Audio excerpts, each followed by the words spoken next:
మిత్రులారా, మనమందరం మానవులం కదా. మనకు రిలేషన్స్ ఉంటాయి, పెళ్ళి చేసుకుంటాము, పిల్లల్ని కంటాము. అందరం ఆరోగ్యంగా ఉండాలని, సుఖంగా ఉండాలని పిల్లల్ని చదివిపిస్తాము, పెద్దవాళ్ళు అవుతారు. పిల్లలు పెళ్ళి కాకముందు కలిసి ఉంటారు, ముద్దుగా ఆనందంగా తల్లిదండ్రులతో కానీ అందరితో గడుపుతూ ఉంటారు.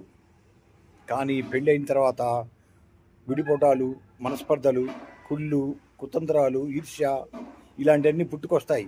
ఆస్తి తగాదాలు, ఇంకా ఏదో గొడవలు అన్నదమ్ముల్లో కానీ అక్క చెల్లెల్లో కానీ తల్లిదండ్రులతో కొడుకు కానీ కూతురు కానీ ఇలాంటి గొడవలు ఈ సాధారణంగా నేను చూస్తున్నాను. మన ఆంధ్రప్రదేశ్లో ఎక్కువ ఉన్నాయి, తెలంగాణలో కూడా ఉన్నాయి. కాకపోతే ఇండియా కల్చరే ఇలా ఉంది అని అనుకుంటున్నాను. నేను చిన్నప్పటి నుండి చూస్తున్నాను. మనస్సు సంతోషంగా ఎవరు కూడా ఉంచుకోలేని పరిస్థితి అయింది. ప్రతి ఇంట్లో కూడా ఇదే గొడవలు నేను చూశాను చిన్నప్పటి నుండి. మా అమ్మ నాన్న, మా మామ మాటలు లేవు చాలా కాలం వరకు. మా అన్న చనిపోయిన తర్వాత వాళ్ళు కలిశారు. అది ఏదైనా కావచ్చు, ఆస్తి తగా కావచ్చు, చిన్న చిన్న తగాదాలే పెద్ద అవుతాయి. వీటిని పరిష్కారం లేకుండా పోతుంది. మనస్సుని నిర్మలంగా పెట్టుకోలేట్లేదు.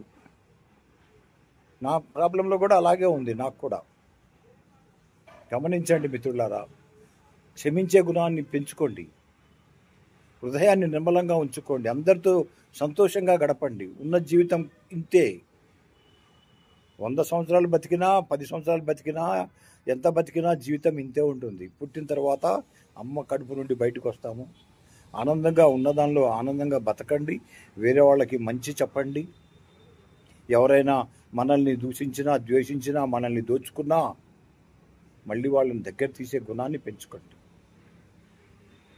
దానిలో కూడా ఈర్ష్య గుణం, ద్వేష గుణం అన్నీ ఉన్నా కూడా నేను అవి త్యజించడానికి నేను ప్రయత్నిస్తుంటాను. ప్రతి విషయంలో కూడా మానవుడు వాటికి అతీతంగా బతకాలంటే చాలా కష్టపడాలి.